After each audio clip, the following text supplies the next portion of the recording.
The Manaslu Circuit Trek is a journey following along one of the ancient salt trade routes.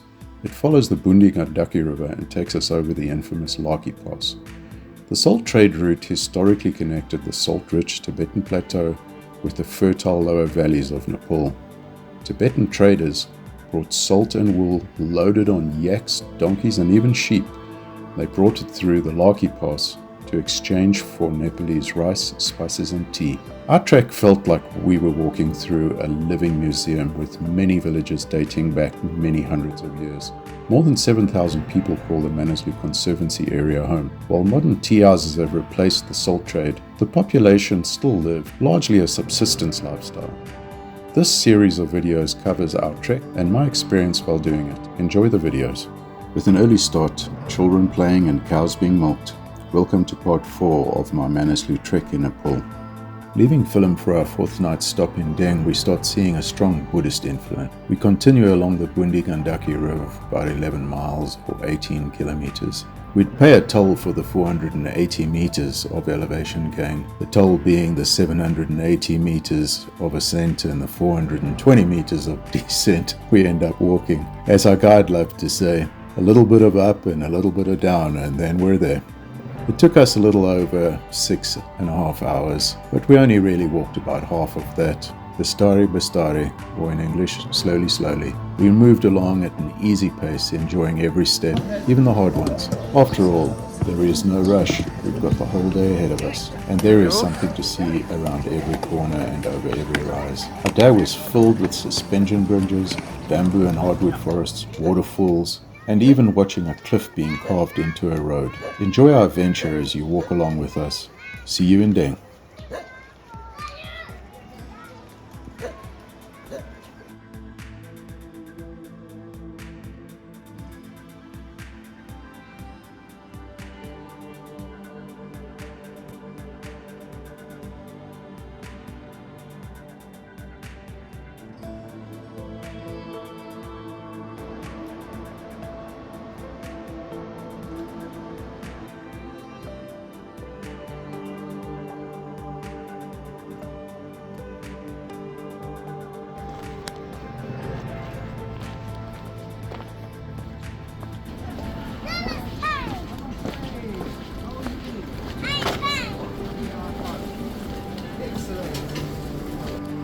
Namaste! Beautiful flowers everywhere. Namaste. Namaste.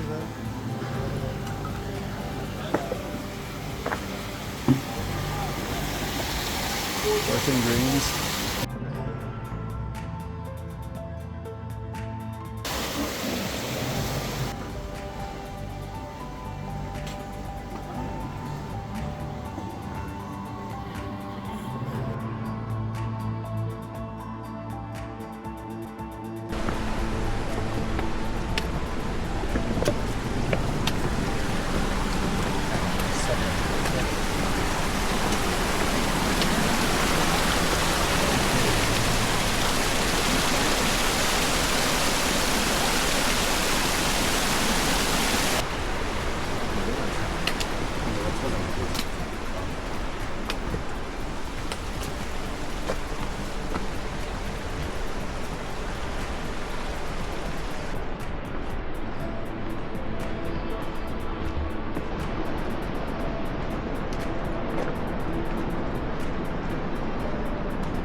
Can I ask you just to hold it straight?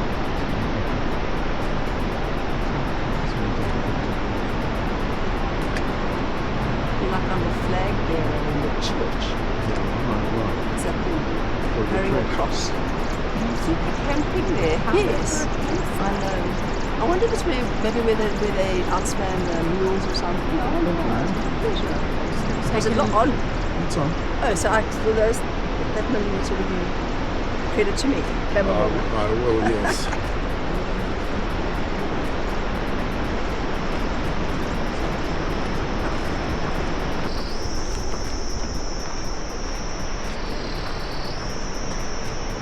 There are so many waterfalls, and everyone is so beautiful.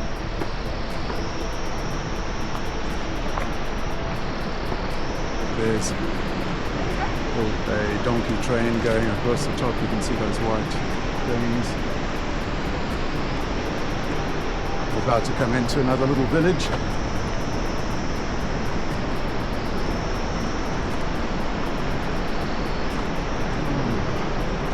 Vegetables.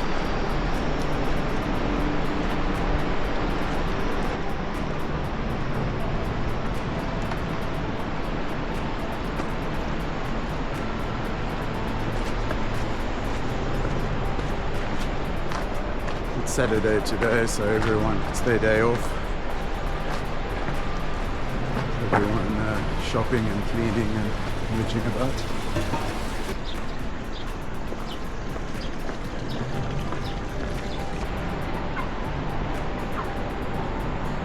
Namaste.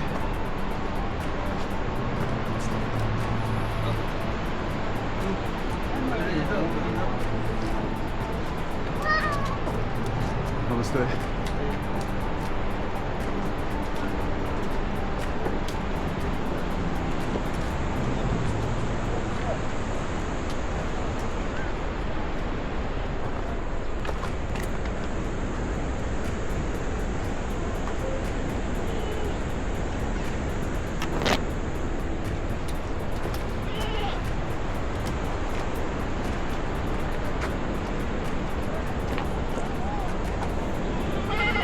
Little baby. Can we call you Gracie?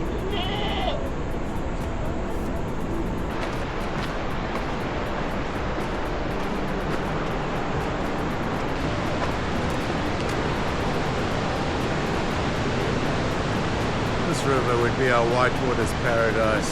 It is beautiful. It flows fast all the way down.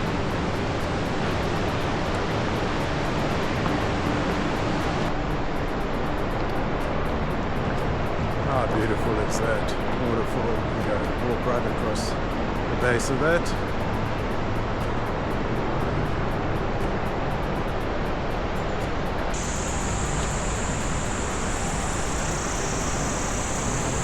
Namaste.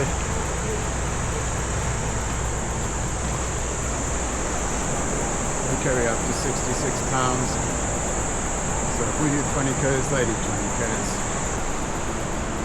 A lot of the guides start out as porters, and then they become assistant guides, shepherds, and then they have to do some courses. It takes a month, and then they become a guide.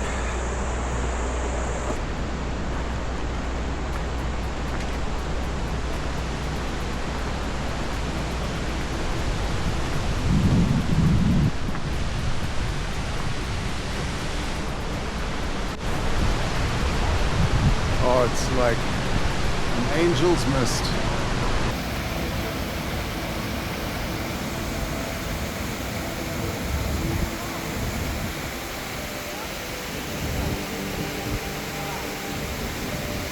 Wow, wow, wow.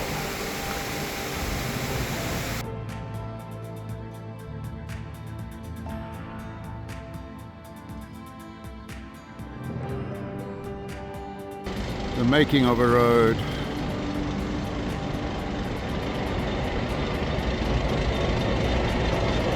So these guys, they'll make a narrow path, then they drill and blast.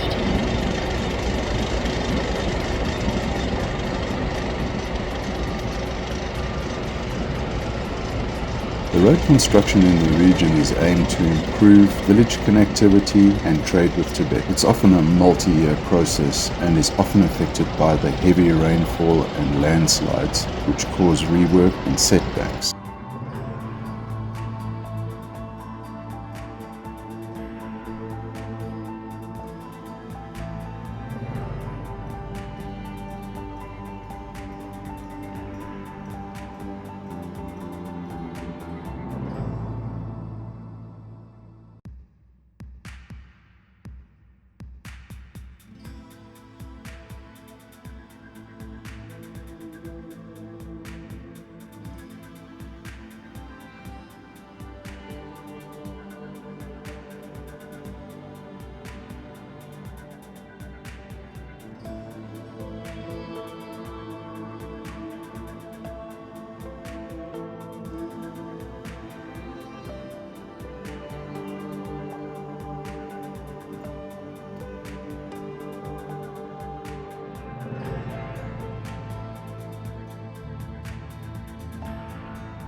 After crossing many suspension bridges, walking past beautiful waterfalls, and going through bamboo arches and old-growth oak, walnut and blue pine forests, we cross a bridge where the Deng flows into the Budhi Gandaki River. As we approach, I notice a distinct change in the architecture and the overall feel, confirming what our guides had mentioned earlier, that we're now entering the Tibetan Buddhist zone. It's important to remember that we are in a remote trekking region, so luxury is not the standard. I found the Teahouse rooms,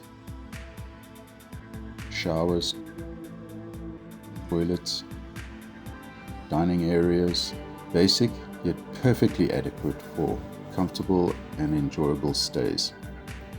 Toilets may be dry pit or hall flush. Toilet paper and wipes should always be placed in the provided containers. Know your squat. There are no easy handholds, so you need to be able to squat. Ensure that clothing can either be removed or not get in the way. Well, on that happy note, we're off to the sky-high village of Namrung.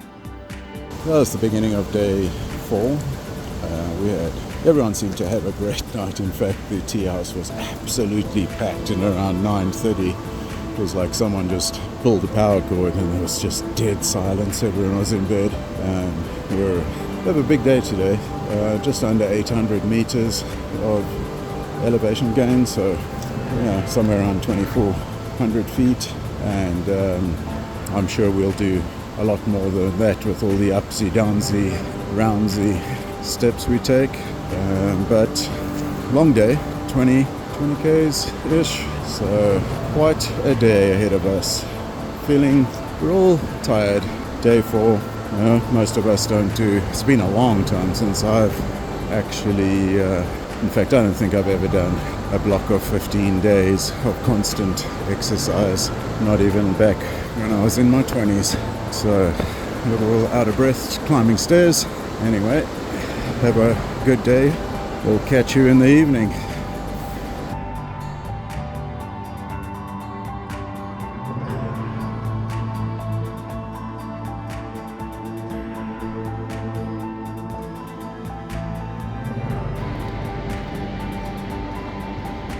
The views go on forever. Wasn't that long ago that we were on the other side there, on that shoulder where the houses are. And now, of course, we are going up. There comes Ray. It's a beautiful little farmstead.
Mani stones are stone plates, rocks, or pebbles inscribed with the 6-syllable mantra Om Mani Padme Hum, hence the name Mani stones, as a form of Buddhist prayer.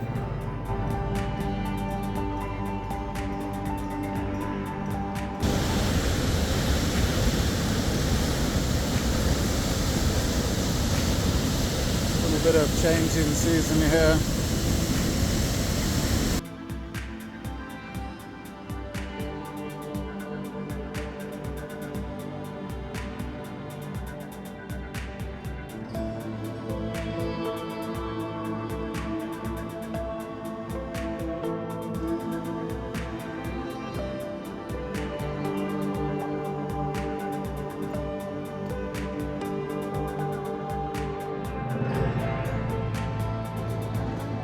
We've arrived at Namrung, 20 kilometers.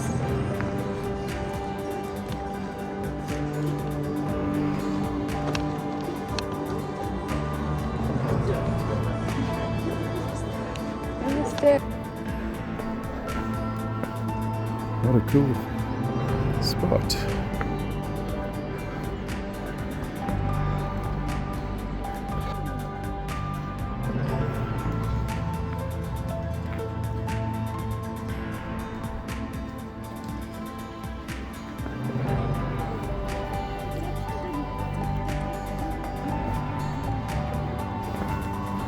A ladder.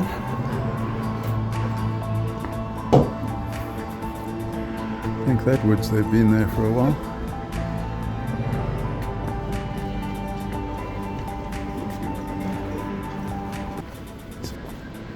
I guess we have another 50 miles before we find our hotel.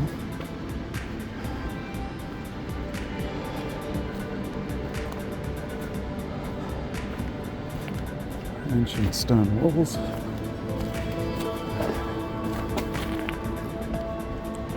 Always go past on the left.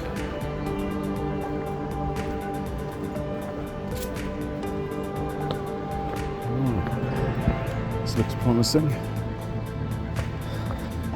We only have to go up the summit 5 times to get something from the cafe.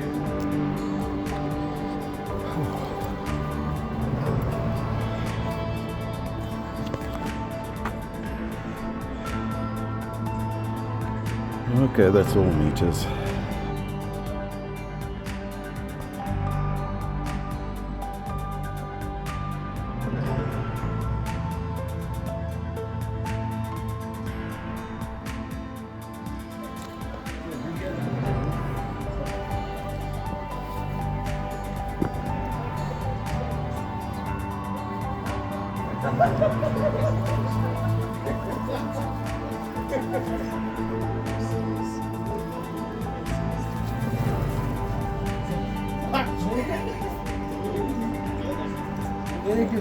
Smile.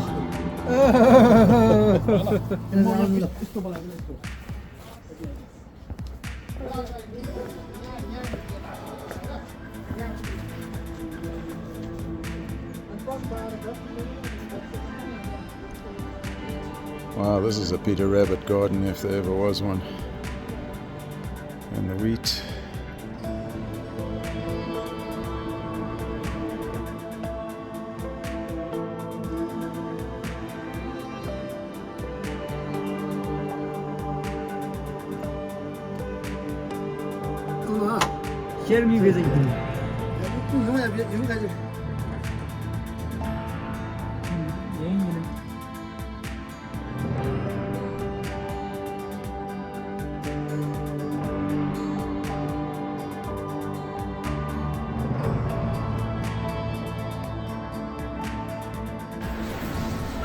New temple. Smell the smoke. I mean the paint. Wow.